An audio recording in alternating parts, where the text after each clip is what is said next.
Binipinsa ang mga city officials sa Mandaue City kung nganong wa pa sila makaabante sa sunod nga priority sector nining nagpadayon karon nga vaccination program. Sa pagkakaroon ana paghihapon sila sa A2 sector or mga senior citizens.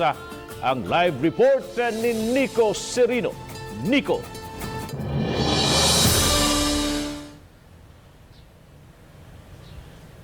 Yes, Bob, padayon karon nga vaccination program sa Mandaue City. Wa pay 10% sa mga senior citizens sa syudad ang nabakunahan.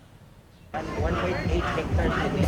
Gikumpirmar ni City Vaccine Board Chairman Councilor Ernie Manatad nga nakadawat sila og bag-ong stock sa mga bakuna gikan sa DOH. 700 ka mga doses kini sa AstraZeneca. Sa Mandaue moabot 2,000 pa ka mga senior citizens ang nabakunahan. 24,000 ang rehistradong seniors sa syudad ug sila milangkob sa A2 priority. Pasabot ni Manatad, nag-agad ra sila sa nahatag sa DOH kanila nga vaccines, maong wa pasab sila kaabante sa sunod nga priority sector.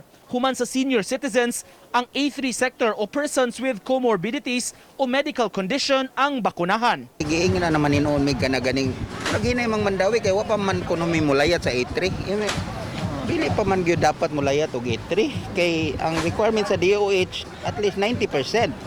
Ang priority nga makomply nimo ay pa ka mukuan sa second sa lain nga priority. Samtang si Mayor Jonas Cortez mihangop sa padayong pagkunhod sa mga COVID cases sa Dakbayan. Apan padayon niyang awhag sa katawhan, di gyud mo kumpiyansa, inay kanunay nga magmatngon.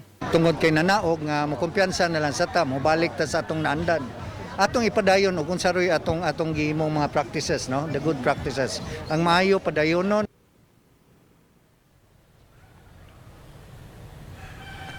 Bob, kabahin ni ining 700 doses sa AstraZeneca nga nadawat sa Mandaue kagahapon lang. Gibutya karon ni Manatad nga gamiton kini nila sa mga second dosers, sagad katong mga health workers nga una nang nabakunahan alang sa ilang second shot. Nagpaabot pa ni sila, Bob, og dugang supply sab sa uban pa nga mga vaccines, labi na kay duna na sa uban nga mga brands nga naabot na dinhi sa Pilipinas. Bob? Dahil salamat Nico Serino sa imong live report.